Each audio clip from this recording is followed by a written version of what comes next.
ಬಂಡಾಯಕ್ಕೆ CM DKShi Surjewala ಮದ್ದು, Krishnappa HK Patil TBJ ಮನವೊಲಿಕೆ success, ಭಿನ್ನಮತ ಏನಿಲ್ಲ ಎಂದ ಟ್ರಬಲ್ ಶೂಟರ್.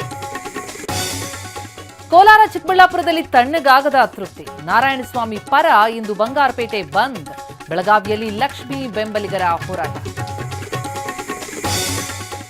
ಬೆಡದಿ ಟೌನ್ಶಿಪ್ ವಿರುದ್ಧ ಸಮರ, ಆಗಸ್ಟ್ 9ರಿಂದ ಪಾದಯಾತ್ರೆಗೆ ಬಿಜೆಪಿ ಜೆಡಿಎಸ್ ತಂತ್ರ, ಸದನದೊಳಗೂ ಹೋರಾಟಕ್ಕೆ ದೋಸ್ತಿಗಳ ಪ್ಲಾನ್. 34,000 ಗ್ರಾಮೀಣ ಅರ್ಚಕರಿಗೆ ತರಬೇತಿ, ಸರ್ಕಾರ ಸಂಪೂರ್ಣ ಸಹಕಾರ ನೀಡಲಿದೆ ಎಂದ ಸಿಎಂ, ಅರ್ಚಕರ ಸಮಾವೇಶದಲ್ಲಿ ಘೋಷಣೆ. ಡಿಲೀಟ್ ಆಗುತ್ತಾ 1 ಕೋಟಿ ಮತದಾರರ ಹೆಸರು, ಮತಪಟ್ಟಿ ಪರಿಷ್ಕರಣೆಯಲ್ಲಿ ಮೆಗಾ ಆಪರೇಷನ್, ಬೆಂಗಳೂರಿನಲ್ಲೇ ಹೆಚ್ಚು ವೋಟರ್ಸ್ ನಾಪತ್ತೆ. ಬೈಕ್ ಸವಾರರ ಮೇಲೆ ಮಾಲೂರು ಜಡ್ಜ್ ರೋಷಾವೇಶ, ಹುಮ್ನಾಬಾದ್ ಕೋರ್ಟ್ಗೆ ಗಾಯತ್ರಿ ವರ್ಗಾವಣೆ, ಹೈಕೋರ್ಟ್ ರಿಜಿಸ್ಟ್ರಾರ್ ಚಂದ್ರಶೇಖರ್ ಆದೇಶ. ಕೇಂದ್ರದ ವಿರುದ್ಧ ಜೆನ್ಜಿ ಹೋರಾಟದ ಎಫೆಕ್ಟ್, ಜೆನ್ ಆಲ್ಫಾ ಜೊತೆಗೆ ಇಂದು ಆರ್ಎಸ್ಎಸ್ ಸಂವಾದ, 2,000 ಯುವಕರ ಜೊತೆ ಭಾಗವತ್ ಚರ್ಚೆ.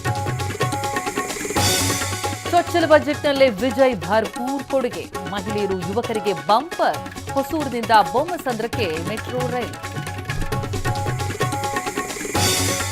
ತಪ್ಪು ಗ್ರಹಿಕೆಯಿಂದ ಮೋದಿ ಅವರ ವಿಡಿಯೋ ಡಿಲೀಟ್, ಕ್ಷಮೆಯಾಚಿಸಿದ ಮೆಟಾ ಸಂಸ್ಥಾಪಕ ಮಾರ್ಕ್ ಜುಕರ್ಬರ್ಗ್, ಕಂಪನಿಯವರಿಗೆ ಕೇಂದ್ರ ಸರ್ಕಾರ ಸಮನ್ಸ್.